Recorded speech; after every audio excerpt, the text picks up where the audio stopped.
की फाल्टा सीट पर हुई रीपोलिंग में भाजपा को मिली जबरदस्त जीत से समाजवादी पार्टी हैरान है।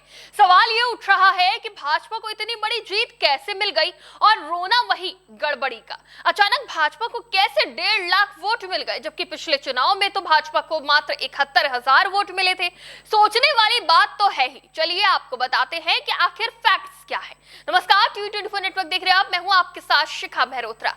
पश्चिम बंगाल के फाल्टा में हुई रीपोलिंग में बीजेपी की जीत पर सपा प्रवक्ता आशुतोष वर्मा बेहद हैरान है। बिल्कुल वैसे ही जैसे सपा की हार पर और अपनी हार पर भी होते हैं, लेकिन शायद विपक्षी दल ये मंथन करना भूल जाता है कि कहां कमी रह गई है। फिलहाल आपको बताते हैं कि सपा प्रवक्ता ने टीएमसी की हार और भाजपा की जीत पर क्या टिप्पणी करी है। आशुतोष वर्मा ने कहा कि बिल्कुल इसमें कोई शक नहीं है कि 24 परगना जिले की फाल्टा विधानसभा सीट के गठन के बाद से पिछले 70 से 75 वर्षों में भारतीय जनता पार्टी कभी तीसरे स्थान तक नहीं पहुंची। पहले या दूसरे स्थान की तो बात ही छोड़ दीजिए, यहां तक कि 2021 में जब बीजेपी दूसरे स्थान पर आई थी तब भी उसे केवल 71,000 वोट मिले थे और वो करीब 1 लाख वोटों से पीछे थी। लेकिन आज इसी चुनाव में बीजेपी अचानक 1.5 लाख वोटों के अंतर से जीत गई।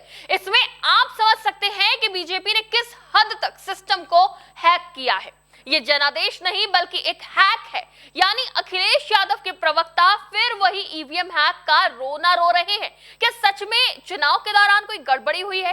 क्या भाजपा का ये सीट जीतना मुश्किल था? अगर ऐसा था तो फाल्टा सीट से चुनाव के दौरान गड़बड़ी की खबरें क्यों आ रही थी?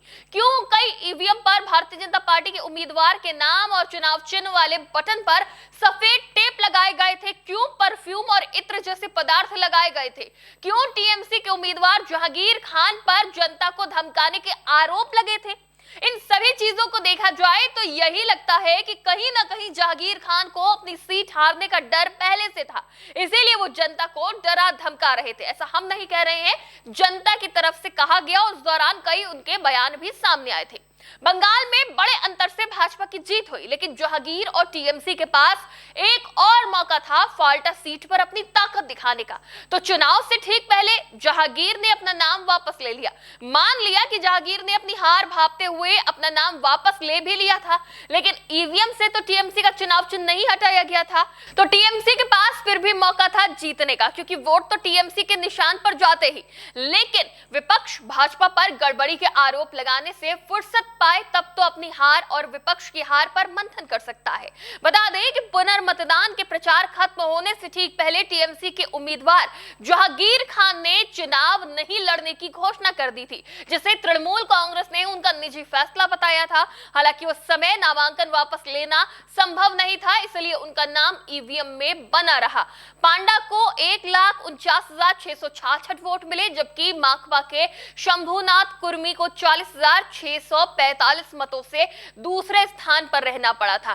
कांग्रेस उम्मीदवार अब्दुल रज्जाक मुल्ला को 10,084 वोट मिले और वो तीसरे स्थान पर रहे। कुल मिलाकर 2.36 लाख मतदाताओं वाले इस निर्वाचन क्षेत्र में खान को महज 7,783 वोट मिले थे। टीएमसी का 2011 से लगातार इस सीट पर कब्जा था और 2021 में यहां पर लगभग 57% वोटों के साथ टीएमसी ने जीत हासिल करी थी। बीजेपी ने पुनर्मतदान में 71.2% वोट हासिल किए, जो 2021 में 36.75% के मुकाबले एक बड़ी छलांग है, जबकि टीएमसी का वोट परसेंटेज गिरकर सिर्फ 3.7% रह गया।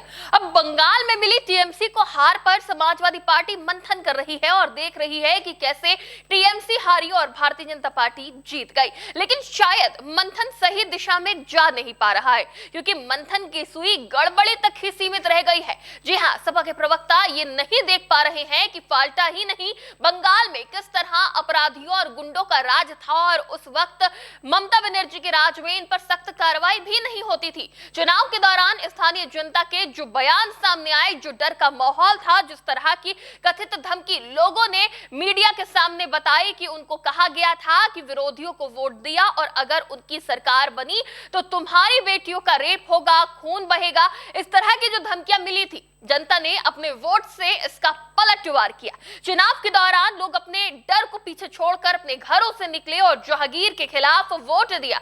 यह हार उसी का नतीजा है और अब बंगाल में शुभेंदु सरकार आते ही गुंडों माफियाओं की उल्टी गिनती शुरू हो गई है। डॉन की चड्डी बनियान में परेड निकाली जा रही है। बंगाल के रिजल्ट को देखने के बाद सपा को अपनी रणनीति और बयान पर बड़े बदलाव करने की जरूरत है। इस रिपोर्ट पर आपकी क्या राय है, हमें कमेंट बॉक्स में जरूर बताइएगा। फिलहाल के लिए इतना ही। देखते रहिए TV24 नेटवर्क।